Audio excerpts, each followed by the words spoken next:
নমস্কার বন্ধুরা, আগে আমরা দেখেছিলাম KTurtleটাকে আমরা লিনাক্সে এবং উইন্ডোজে দুইভাবেই আমরা ইনস্টল করতে শিখেছিলাম, কিন্তু মাঝখানে মানে ওয়েবসাইটের অপশানগুলো চেঞ্জ হওয়াতে অনেকে আমাকে কমেন্ট করেছে যে KTurtleর নতুন উইন্ডোজ যে ভার্সানটা আছে সেটা খুঁজে পাচ্ছে না। তাহলে সেটাকে ইনস্টল কী করে করব, আজকে আবার আমরা কিন্তু 2024 এসেও আমরা দেখে নিচ্ছি।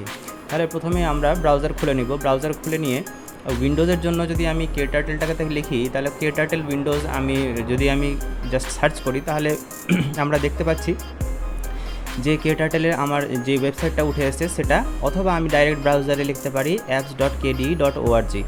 তো আমি এখানটাতে যদি আমি ক্লিক করি উইন্ডোজের জন্য, তাহলে আমাকে এই জায়গাটাতে একদম ডাইরেক্ট ঢুকে দিচ্ছে। যদি না হয় তাহলে ক্যাটাগরিজে আমার এইখানটাতে দেখতে পাচ্ছি অ্যাপ্লিকেশানের মধ্যে অনেক ধরনের আমরা অ্যাপ্লিকেশান ধরতে পারছি, কিন্তু এখানটাতে সব কিছুই আমাদের কিন্তু এটা লিনাক্সে ইনস্টল হবে। তো আমরা সোজাসুজি আদার্স প্ল্যাটফর্মে চলে যাব। আদার্স প্ল্যাটফর্মে গিয়ে আমরা উইন্ডোজ যে দেখতে পাচ্ছি, উইন্ডোজটাকে আমি ক্লিক করব। উইন্ডোজে ক্লিক করার পর একটু নিচের দিকে স্ক্রল করলেই আমরা দেখতে পাচ্ছি যে এডুকেশনাল প্রোগ্রাম এনভায়রনমেন্টের মধ্যে এটা কিন্তু KTurtleটা আছে। তাহলে আমি এখানটাতে KTurtleটাকে ক্লিক করব। ক্লিক করলে আমরা এখানটাতে ইনস্টল অন লিনাক্স দেখতে পাচ্ছি। তো ইনস্টল অন লিনাক্সে যদি আমার লিনাক্সের মধ্যে যদি থাকতাম, তাহলে ডাইরেক্ট ক্লিক করলে আমার লিনাক্সের মধ্যে ইনস্টল হয়ে যেত। কিন্তু উইন্ডোজের জন্য আমাকে একটু স্ক্রল ডাউন করতে হবে। স্ক্রল ডাউন করার পরে এখানটাতে আমরা দেখতে পাচ্ছি KDE-CDN, এইটার উপরে ক্লিক করতে হবে। এটার উপরে ক্লিক করলে আমার এই যে প্যারেন্ট ডাইরেক্টরি আছে এই ডাইরেক্টরির মধ্যে ঢুকে যাব। ঢোকার পরে এখান থেকে আমাকে এডুকেশনটাকে ক্লিক করতে হবে। এডুকেশনটাকে আমরা ক্লিক করার পরে আমার এখান থেকে KTurtle যে অপশানটা আছে আমি KTurtleর মধ্যে ক্লিক করব। এবার মাস্টার্সে যাব। এরপরে আমাদের উইন্ডোজ আসবে। উইন্ডোজে আমরা জানি যে ডাইরেক্ট EXE ফাইলটাই আমরা ডাইরেক্ট ডাউনলোড করে নিব। তাহলে ডাইরেক্ট এখান থেকে EXE ফাইলের উপর আমরা ক্লিক করব। EXE ফাইলের উপর ক্লিক করলে আমার এখান থেকে দেখুন ডাউনলোড হতে শুরু হয়ে গেছে। আমার ডাউনলোড হয়ে গেছে। এবার আমি ভিতর থেকে যেখানে ডাউনলোড হয়েছে সেই জায়গায় ডাউনলোডসের অপশানে এখানে দেখতে পাচ্ছি যে এই যে KTurtleর যে এই অপশানটা দেখতে পাচ্ছি, এখানটাতে 81.90 MB যেটা আছে এটার উপরে আমরা ডবল ক্লিক করব। এটা সেট আপ ফাইলটা চলে এসছে। এই সেট আপ ফাইলে ইয়েস করব। ইয়েস করার পরে আমার কোনো কিছু চেঞ্জেস করতে হবে না। নেক্সট করব। নেক্সট এখানটাতে প্রোগ্রামসের ভিতরে KTurtle মানে 64 বিটেই হচ্ছে। 86এও করলেও 86এ পাওয়া যাবে, অথবা 64 বিটের মধ্যেই পাওয়া যাবে। আমি নেক্সট করব। ডাইরেক্ট আমি ইনস্টল করে নেব। ইনস্টলেশন প্রসেস কমপ্লিট হয়ে গেলে আমার অটোমেটিক এখানটাতে আমার যে KTurtleর যে প্রোগ্রামস আইকনটা আছে সেটা ডেস্কটপের উপরে চলে আসবে।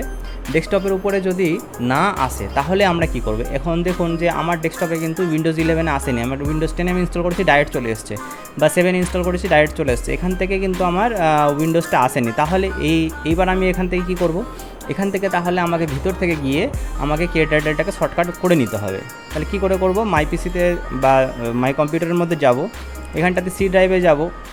আমার যেহেতু 86 নাই, মানে 64 বিটেই ছিল, তাহলে 64 বিটের জন্য আমরা প্রোগ্রাম ফাইল, এবং 32 বিটের জন্য x86 যেটা আছে এটার ভিতরে যাব। কিন্তু আমার এটা যেহেতু 64 বিটেরই প্রোগ্রাম ফাইল ছিল, সেহেতু আমার 64 বিটের ইনস্টলেশন হয়েছে।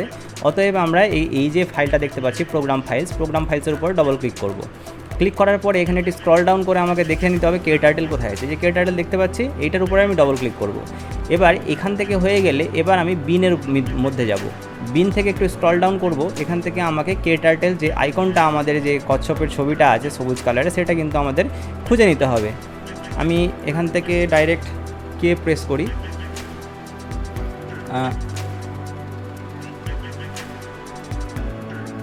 এই যে আমরা দেখতে পাচ্ছি যে KTurtleর ছবিটা, এটার উপরে কিন্তু আমরা রাইট ক্লিক করে শর্টকাট বানিয়ে নিতে পারি। কি করব? এখান থেকে প্রপার্টিজে যাব নাকি না শো মোর অপশান, তারপরে সেন্ড টু, তারপরে এখানটাতে ডেস্কটপ ক্রিয়েট শর্টকাট। এবার আমি বন্ধ করে দিই। আমার চলে এসছে এখানটাতে শর্টকাটের উপর ডবল ক্লিক করলে আমার প্রোগ্রামটা রান হয়ে যাবে। আমি জাস্ট একটা প্রোগ্রাম রান করে দেখাচ্ছি। আমার করাই আছে, আমি রান করলে দেখতে পাচ্ছি যে আমার প্রোগ্রামটা হয়ে গেছে। তাহলে এইভাবে করে আমরা ইনস্টল করতে পারবো।